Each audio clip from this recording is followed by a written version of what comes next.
Hey everyone, and welcome back to Payments Unfiltered. With me today, I have Galit Shani-Michel, VP of Payments at Forter. With over 15 years of experience fighting fraud, today we'll be diving into the most effective strategies that merchants should be adopting to tackle fraud. Let's jump into the conversation. Well, welcome back, Galit. Great to be speaking again. Hello. Today we're going to be diving into how we can help merchants think and manage their fraud strategy better. So you've obviously had lots of experience, even before Forter, kind of managing fraud for businesses. So how do you approach building a fraud prevention strategy for a merchant? Cool. It's a really good question. I think that the main important thing today is to realize that the technology have changed. So a lot of the ways merchants used to fight fraud in the past are not necessarily the best practices anymore. And the best probably example to that is that a lot of things happened manually in the past. So when I managed many years ago fraud, I had fraud rules and I had a team that was reviewing these fraud rules and had to decide if a transaction is fraudulent or not. And when this fraud rules and everything was happened post authorization, so first authorization went to the bank, then if the rule catch this transaction, it would wait for some manual review. A lot of it was manually reviewed. Not all the transaction, but a lot of the more risky transaction or the flagged transaction would be manually reviewed by an agent or a fraud analyst that would decide, okay, this transaction is fraudulent and void the transaction. And I remember back in the days, the most important thing to get from your PSP was like this long time between the void and the capture, between the auth and the capture, so you can still void the transaction. We would ask for like a longer time period. And then the fraud agent would think it's fraud. They would void the transaction and make sure that then the consumer is not getting whatever he ordered. And today, with all the technology, you can make real-time decisions and you can use AI and you can use a lot of the tools and you don't need to manually review the transactions. You can still decide to manually review very small percent of the transaction, but the best practice is normally you don't need to review the transactions.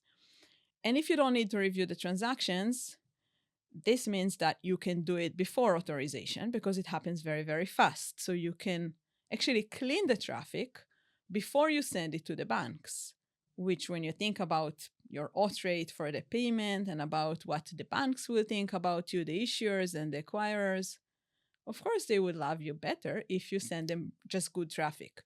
When issuer is seeing a lot of fraud, they are blocking a lot of the fraud. They don't know that you will have a fraud system in place later that will block it. And they feel that thanks to them, they are blocking all the fraud for you. Your account is considered on their end. So every issuer, they have risk level for the mids in their system. And the risk level would always be considered high because they are seeing a lot of fraud. They are blocking a lot of fraud. Even if your chargeback rate is great, for them, the risk level is very high. I recently talked to Bank of America. We looked at a merchant that was doing really good job with a fraud post-authorization. And I asked them, what's the risk level for this merchant? And they said very high. Why high? I said, there are no chargebacks. And they said, look at how many transactions we block for fraud. Of course, there are no chargebacks. And they think that it's thanks to them. So they're like standing there, making sure every bad transaction will be stopped. And they are seeing so many, so they are very scared. Same merchant now, move that, it's true story, by the way, same merchant, move their fraud to be pre-authorization. And there is machine learning and real-time decisioning and all of that. So you don't need manually review. Manually review cannot happen before authorization. Nobody will sit there like, oh, okay, let's wait for someone to review my transaction. Same merchant, move their fraud detection to pre-authorization. They are cleaning all the traffic. Everything that is fraud, they are blocking. They're not even sending it to authorization.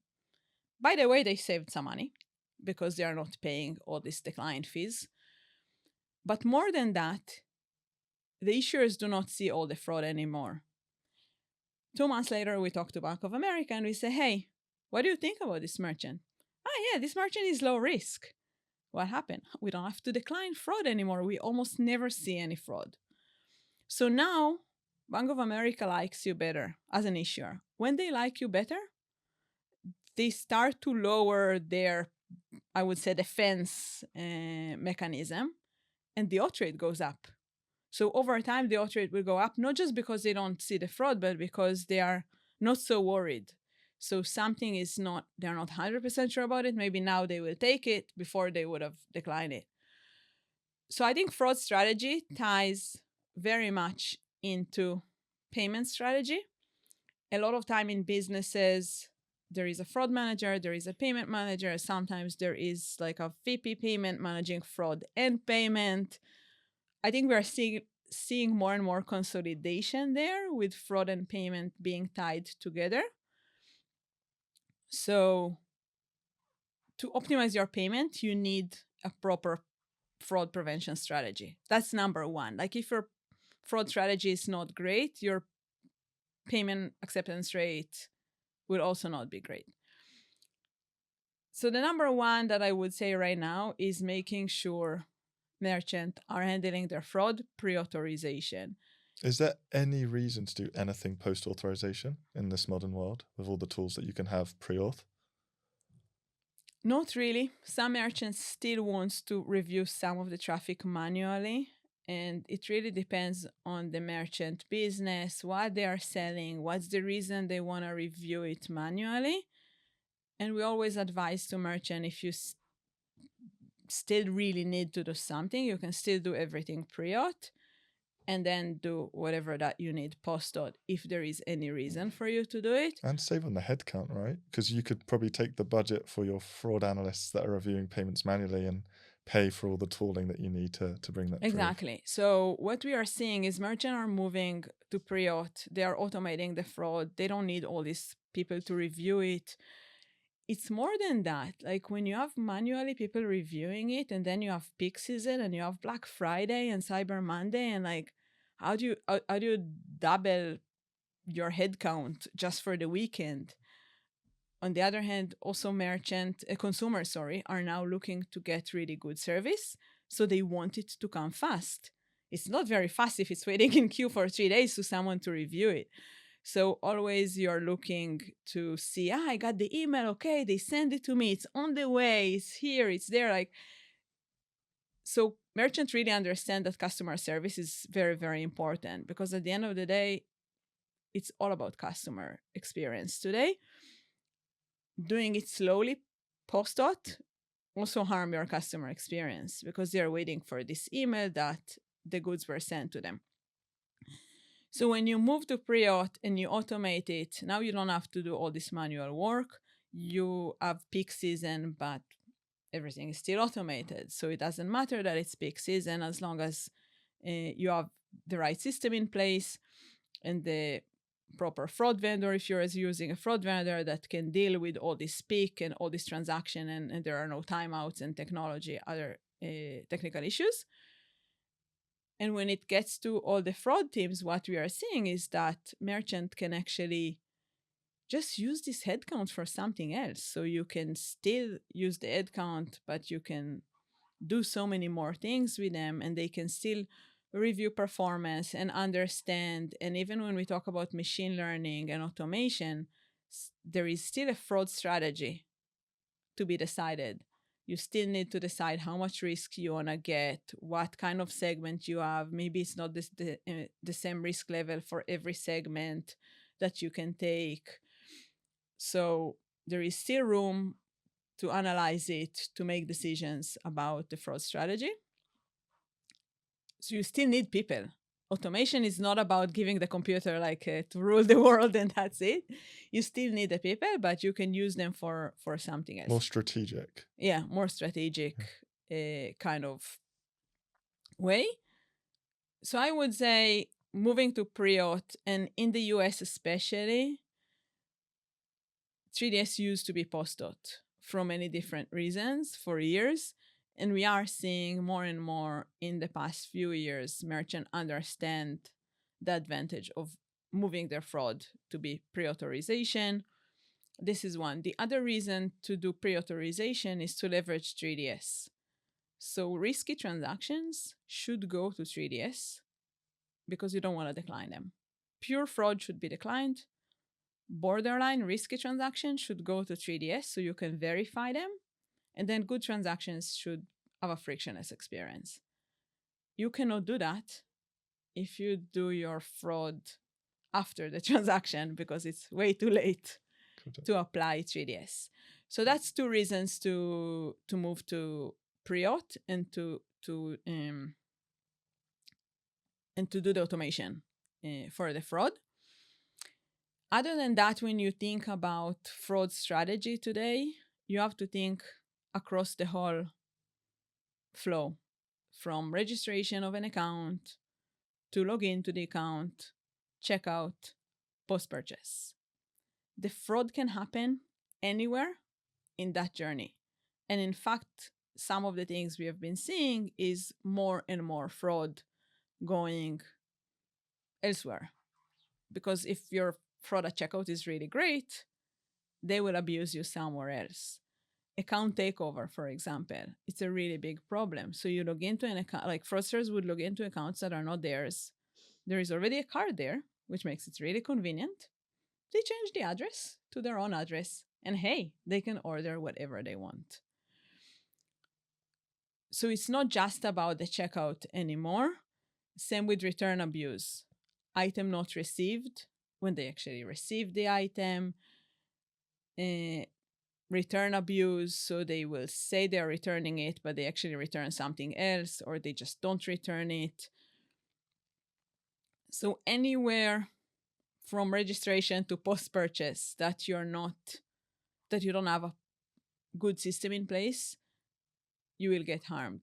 And the key here is to understand the identity for every interaction. So Galit is trying to register an account. Is it really Galit trying to register an account? Is it someone else? And now it depends on your strategy, because we talked about strategy. It depends on your strategy. Some merchants say, I don't mind. I let everybody create an account. I don't mind. I will have a lot of fake accounts. It's actually great for me. I will show that I have a lot of accounts. Galit can open Galit 1, Galit 2, Galit 3, Galit 4, like that, 20 accounts. I don't care. And some merchant will say, no, I want to make sure that there is only one account per person. Coupon abuse. Do I get a coupon every time I open Galit 1, Galit 2, Galit 3, Galit 4? Maybe if I only get one coupon, then I can create a lot of accounts, but I will not get a lot of coupons. So you have to decide your strategy. You have to understand what you want to do. And then some merchant will block it at registration and some will just block it at login. Maybe you get the coupon just when you purchase. So you can open a lot of accounts, but when you purchase, you only get one coupon. So you have to understand the real identity behind every interaction, and you have to make a strategic decision. You let them maybe register. Maybe you even let them log in if they're suspicious. But when they check out, you will do a 3DS. Or, you know what? He's really suspicious. I'm not even going to let him log into this account because it's not his account. What is in the account? Is there like valid, I don't know, points? If I'm thinking about flight, like are there points in the account? Is there a credit card in the account? What is in the account that if I let you log in and I'm not sure it's you, what will you have access to?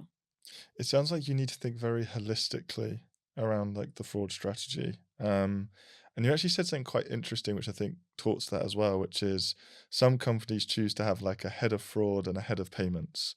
But maybe like decoupling fraud into a silo might not be the best thing. So as a merchant, like how would you advise setting up a fraud team? Would it be separated from payments, or would you kind of combine it all into kind of one leader to kind of steer both strategies? So I think it really depends on the merchant, because there is also like the digital and there is the customer experience and like e-com manager. So it's very, very different structure for every merchant. Also depend on the business. But I would say the most important thing is whoever leads fraud and whoever leads payment, they really need to work together, and their KPIs need to, I would say, make sense together. Because I'll give you an example. I'm the fraud manager. I apply 3DS on all of the transaction. Why? Because this way the chargeback rate is great, and I'm only being measured on chargeback rate, or maybe even on blocked because of fraud. But if I send it to 3DS, I don't have to block it. So I send everything to 3DS. I can even use the regulation in Europe as an excuse to do it. And I'm happy because now everything goes to 3DS, no chargebacks. I didn't block a lot for fraud. So I'm meeting my KPIs as the fraud manager. The payment manager looks at conversion. The 3DS obviously harms the conversion a lot. But hey, the 3DS was the fraud person decision. So there is nothing they can do about it.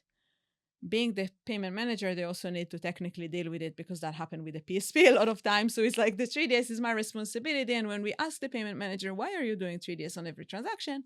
So this is the fraud manager decision. So now you have a problem because the KPI for the fraud and payment are not aligned. The payment manager needs to worry about conversion. Conversion is not auth rate. It's overall conversion. Maybe the transaction was blocked for fraud. If it's a good transaction blocked falsely from fraud, it's still a good person that you lost. If this good person is my mom and she didn't cooperate with the 3DS, it's a good person, it's a good transaction that you lost. And if the bank declined it for no good reason, it's also a good transaction that you lost. So conversion is the KPI for conversion, or what we call complete rate, is how many people try to buy and how many bought successfully. And if your overall complete rate is 85, that's 15% that you lost. And maybe you lost 5% to fraud declines, 5% to 3DS, and 5% for bank authorization. You still lost total of 15%. Someone needs to own that KPI. And these KPIs combines the fraud strategy, the 3DS strategy, and how do you leverage your payment optimization. Do you have a lot of processors? Can you reroute? Can you do smart routing? Like, what do you do to minimize? Can you share data with the bank? What do you do to minimize the bank declines? So someone needs to own this KPI. And also when we think about customer experience, again, like false declines or 3DS challenge is not a great customer experience. And if you make it very hard to pay, then people will not come back. Your consumers will not come back. So someone needs to own the customer experience as well. And a lot of time, the person owning the customer experience is not owning the payment. So I think the number one is to make sure that the KPIs are aligned. When I started to manage fraud at one of the merchants many years ago, I came to the first meeting with the CEO and I said, look, the chargeback are really, really low. I was so proud of myself. I thought he will clap his hands because when I came, I thought my number one goal is that the chargeback rate will remain low. And he looks at the slide and he looks at me and he says, Galit, it's too low. I said, what are you talking about? It's so great. It's like, it's too low. Can you show me your fraud decline rate? I didn't have that report. I didn't even know what percentage I was blocking for fraud. I didn't look at it. And he told me, are you sure you're not blocking good consumers? And that's when I realized I got it all wrong. So I went back and I did a lot of work on the strategy and everything. And the fraud declines went down a lot. And the next thing that happened is that the transaction average amount went up because suddenly consumers that tried to buy for higher amounts managed to pay successfully without us thinking they are fraud. And everybody came back and said, what happened that our average transaction value went up? And it took some time to realize it was due to all the changes that I made in the fraud strategy that even make me think more about what was I doing before. I was actually harming the business trying to keep the fraud down. And fraud needs to be down, but it does not need to be zero. It does not need to be zero. How much can it be? It depends on what you're selling, what's your loss from a chargeback, if you're in Europe, what's your exemption. To get an exemption, what fraud rate do you need to maintain with your PSP? So it's different for every business, but it should not be zero.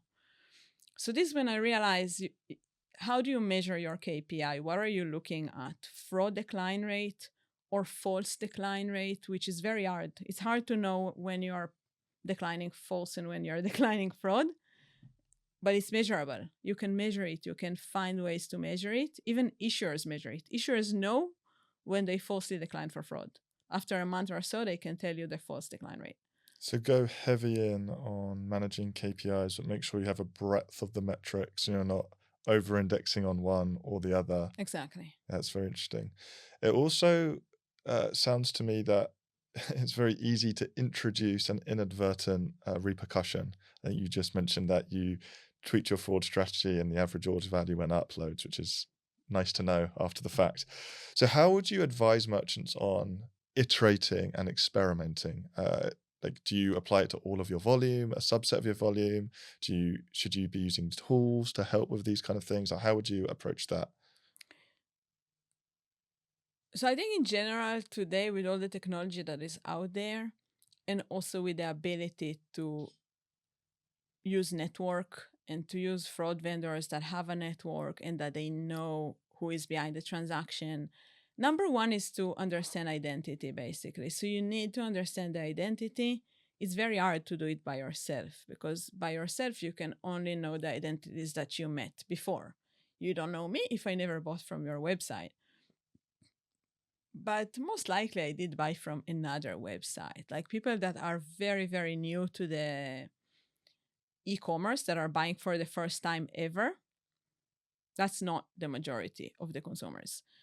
So if you use a fraud vendor or a vendor that understands identity and can help you understand if this is a legit identity or not, this is number one. And then there is all the technology out there that you can use. So again, most of the companies, the big enterprise, they're not dealing with a fraud in-house anymore. So we are seeing more and more enterprise understanding that they should be leveraging a fraud company to manage their fraud. Because at the end of the day, even if you just approve 0.5% more that before you decline because you thought they are fraud, that's 0.5% bottom line revenue that you can enjoy. And we are seeing some merchants that are actually approving 2% more and 3% more when they're starting to leverage a proper fraud prevention. And then in terms of the strategy, you always need to be on top of your KPIs. A/B test is super important. So how do you A/B test what you're doing? You have a new fraud or anything new that you introduce. So you want to introduce more 3DS, you want to introduce a different kind of fraud strategy, look at the KPI. You can sometimes do A/B tests. Sometimes it's harder to do A/B test, but how can you make sure, let's say you did your fraud post-authorization, you move it to pre-authorization. You need to look at your bottom line complete rate before that move and after. Because of course the auth rate will go up if you block the fraud before, and the fraud declines will go up. The fraud declines will go up, the bank decline will go down. But is your overall complete rate going up? That's the question. So I think once you understand the KPIs that you are measuring, you need to always keep an eye on the KPIs that you are measuring. And you need to be able to look at it per segment. So how the different segments look. You have a new region. How does that region look? You have to, new regulation in Japan now. You have to apply 3DS. What happened to your KPI of the complete rate? And there are more KPIs that you need to deep dive in. So for example, for 3DS, you should be looking at the 3DS success rate. Everybody you send to 3DS, how many actually successfully completed the 3DS? Everybody you sent to authorization, how many actually completed successfully the auth rate, completed authorization? Everybody that you checked for fraud, how many you actually declined for fraud? So like each one of the steps needs to be measured. So fraud, 3DS, and auth rate. And then you need to measure all of them together. And by doing that for the different segments, in your business, different countries, new consumers versus old consumers, and so on, you can understand where is the gap. Okay, my auth rate in India is not great. The 3DS there is working properly, but the auth rate is not. What can I do about it? And there is a lot that you can do about it. I mean, you can contact your PSP to ask them if they also see this trend. You can talk to colleagues in the community, like what's happening in India. I see auth rate is really going down, and so on. But the key here is to monitor your KPIs and understand where there is the gap, what is not working properly, or what's changed. Amazing. Okay. And what would be the one piece of advice that you'd want businesses listening to take away when thinking about building their fraud strategy? If you had one piece of advice that they took away. I would say keep your customer in mind. So your customer is the most important thing. And a lot of time thinking about fraud, you think everybody's bad. And if you think that everybody's good, unless you manage to prove they are bad, that's the way to think about it. So think about the consumer. Think about the experience the consumer will have on your website, and you want them to have a frictionless experience. You want them to have a one-click checkout. You want them to pay really fast. They don't really want to pay. They just want to get whatever they chose, and they spend this a great time finding what they want to buy.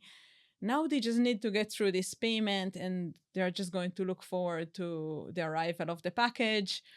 Like my daughters, every day, do I have a package? Do I have a package? They don't even say hello anymore when they come back from school. Did my package arrive? It's not my package, it's her package. And it's like that every day. But consumers get really excited about the experience, about what they bought. They are looking forward to it. The payment process should not stop them. So when you build your fraud strategy, you need to think about the consumer, about the good customer experience, about making sure that you detect your good consumers, you make sure their life is really great. And yes, you need to be able to detect the ones that are trying to harm you in any way and block them. But if you think like suspiciously of everybody coming to your website, trying to think, oh my God, he's probably fraud, he's probably abusing me, this will get you to block a lot of like good consumers. So I think customer experience is the key. Customer must be in the center today, and companies understand it. But sometimes the fraud piece of it is more of like the bad guys that are forgetting that there is a customer in the middle here. That is what's important at the end of the day. That is amazing advice. Well, Galit, thank you so much for your time. It's been great speaking. Thank you so much. That's a wrap for this episode of Payments Unfiltered. Thanks again to Galit for sharing all of her amazing insights. If you'd like to listen to her first appearance on the show, please go check it out wherever you get your podcasts. And whilst you're there, please make sure you subscribe. We'll see you on the next episode. Take care.